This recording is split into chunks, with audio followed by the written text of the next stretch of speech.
Hello YouTube, welcome to another tutorial from the Grey Log. Today I'm going to be doing a video response to a tutorial that I watched myself. I'm just going to scroll up and you can see this guy's mention here. This is the actual tutorial. Let me just minimize this and drag it over a little bit so you can see a bit better. Put that over there, drag that out.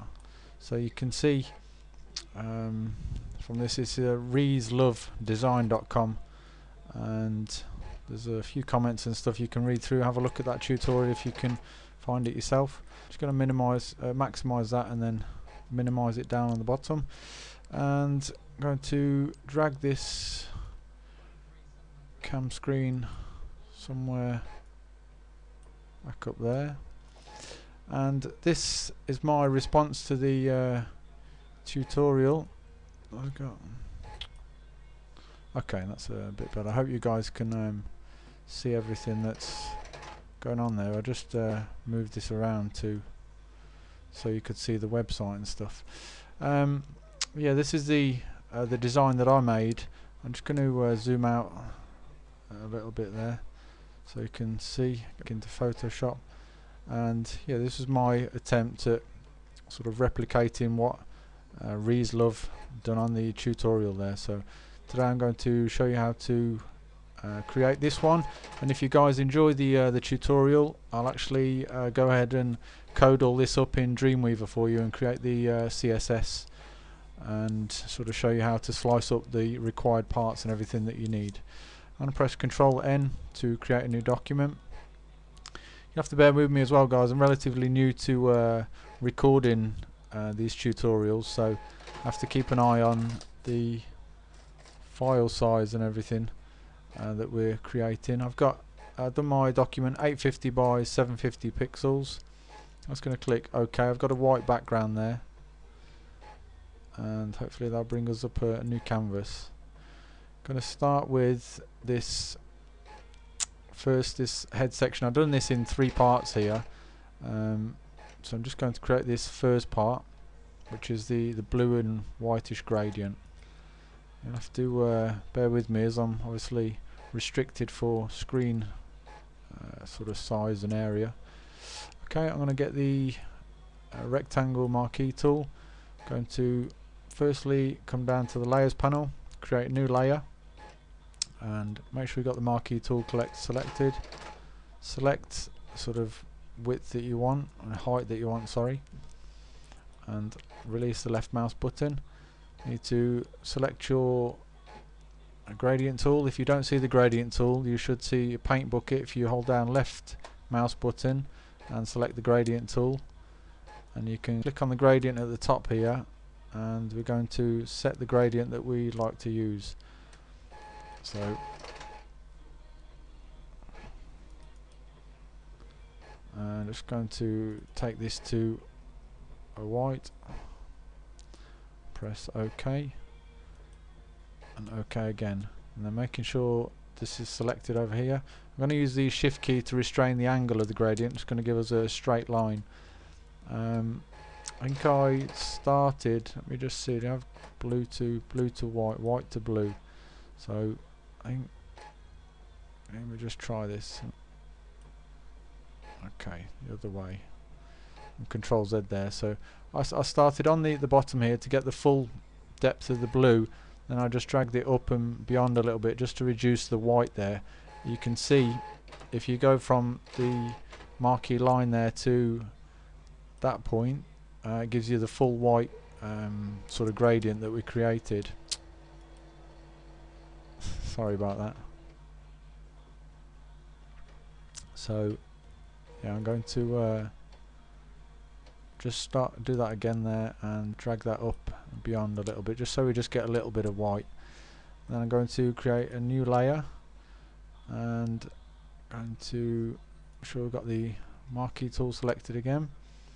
And then it might be a better way to do this, but this is how I've done this originally,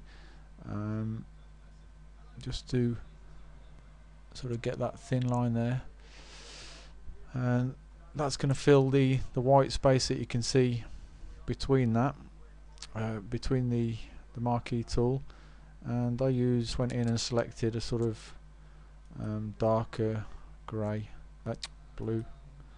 I'm pressing with the layer selected and the colour selected. I'm going to press Alt and backspace to fill that gradient there, and I'm going to drag it down below the top header that we put in there. Just going to press V on the keyboard, select the move tool, just show a little bit more of that to make it sort of looks about 3 or 4 pixels or something, and press Control D to deselect that, and you can see that looks quite cool. I'm going to start by naming these because there's quite a few layers that got built up, so I'm going to call this thin blue, and I'm going to call this header BG top, and I'm going to create a group while we're here, and I call this header. I'm going to drop these 2 files in there by pressing left click on that one and then Control to select, drag them up and into the group there. And then with the select the header BG top, we're going to press Control J on the keyboard to duplicate the layer. I'm going to press Control T to select the transform tool.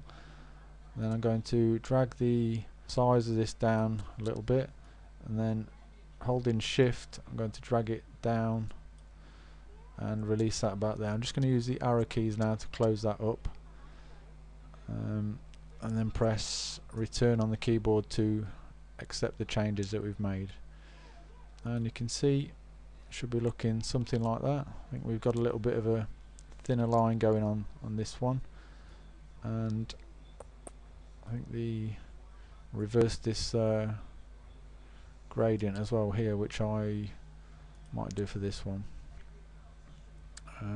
Edit, we want to go to transform and flip horizontal like that. I think that looks a little bit better, and we're going to call this header BG bottom. Okay, then we're going to go over to the toolbar here and select our type tool. I'm not going to be too fussy with the fonts that I used previously. I don't know what they were offhand, and we're going to select the Bookman old style. Just going to drag the size up to 30 points. See what occurs with that grey log. I'm going to press Control and Enter to accept the changes. If you want to make any changes after that, you can, long as you've got the type tool selected, you can drag the size up a little bit more.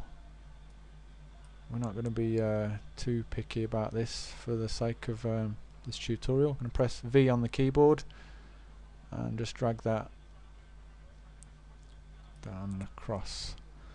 Might apply a double click on the layer there, the shape layer, sorry, the type layer, and what kind of drop shadow, add an outer glow to it, and I think we'll just leave it at that for the time being. Let's take a look back at our original. Then I imported these 3 pictures from a job that I've been working on, not me personally on the roofing job, but a website for somebody. And let's see if we can find these pictures again. Okay, I've navigated to these pictures, or located them if you want to be cool. That was sick. Just grab one out of the churches folder. I'm going to put this one on. That's quite a nice, looks like a nice summer picture. And we just deal with these as we put them in. I'm going to make this start at the beginning here, shall I? Say 300 pixels by 200 pixels. That looks big. Let me just scale this down manually, and we want to make room for 3 pictures roughly. We only need to get these what's that, let's make that 200 by 250 just to give us some measurements we can remember. And I'm just going to pause this video, guys, while I just import these and set the settings the same, the X and Y. Okay, as you can see, I've now imported these images. I was messing with the wrong controls up there before, the wrong boxes. Let me just press Control T to get the transform tool back. Didn't realise I was putting that in the X and Y coordinates there, which is the position, obviously. I've set the width to 350 pixels by 225 pixels, and then I've just gone ahead and lined these up. I'm just going to press accept that. I'm going to press V on the keyboard for the move tool, and I'm going to shove this over till the gap's gone, and then I'm going to select all 3 of these images, and at the top here, making sure you've got the move tool selected, I'm going to just align the top edges, and that should make sure they're all the same height. And with all 3 layers selected, I'm going to press Control T again to get the transform tool back. I'm going to line that up there, press spacebar on the keyboard, and drag the